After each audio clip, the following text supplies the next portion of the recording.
Hey guys, it's Ross Ratty, and we're coming at you guys with another video.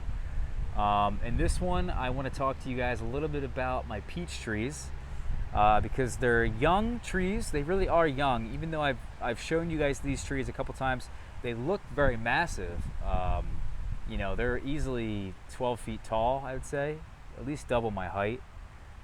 And they're standard trees, so they do grow quickly. But you know, look at the size of this this trunk here. And this is only their third year in the ground. You know, they're 2 years old from the nursery. So in my mind, that's pretty incredible, just how quickly these trees have grown and done. And now this year they have, for the first year, they have peaches on them in pretty good quantity. I've thinned these out.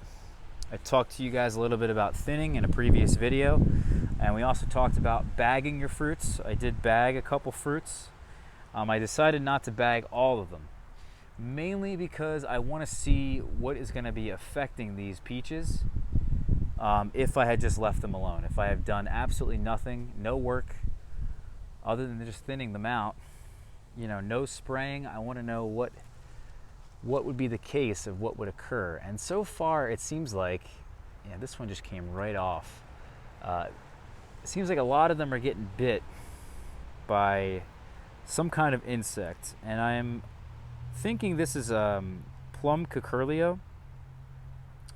It's a insect that affects lots of stone fruits, and they complete their life cycle in the fruit. They lay eggs within the fruit and can really wreak havoc on lots of people's stone fruits. So what a lot of people do in the Northeast and the Mid-Atlantic, I mean, this is a very common pest here, is they'll end up spraying their fruits for insecticide after they have been pollinated. So after the fruits they set, a lot of people will spray immediately after that, and then, or if they don't spray with an insecticide, you can bag your fruits. And it seems like the bagged fruits seem to be all right.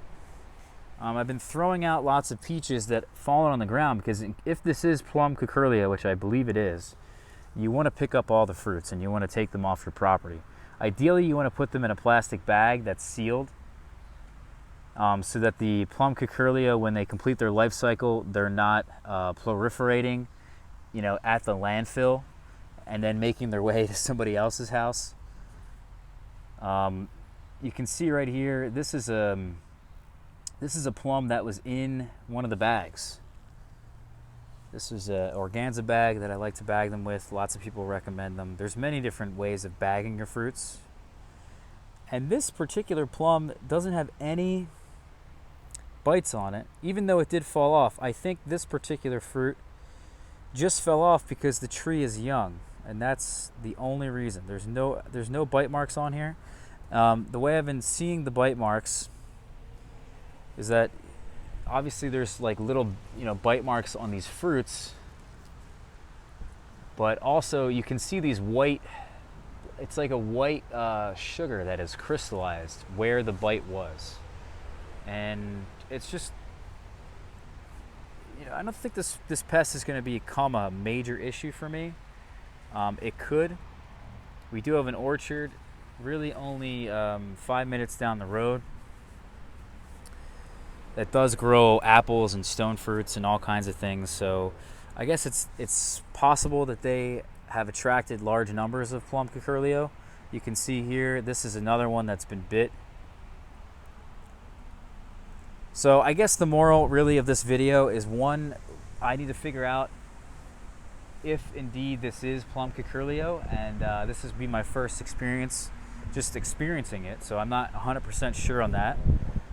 I do need to do some more research on this insect and this pest, but I think the moral of the story is that if it is Plum Curculio, any of the peaches that are on the ground underneath the trees, get those up and dispose of them. You know, here's another one here. So it is what it is, guys. But I do want to show you one other tree of mine.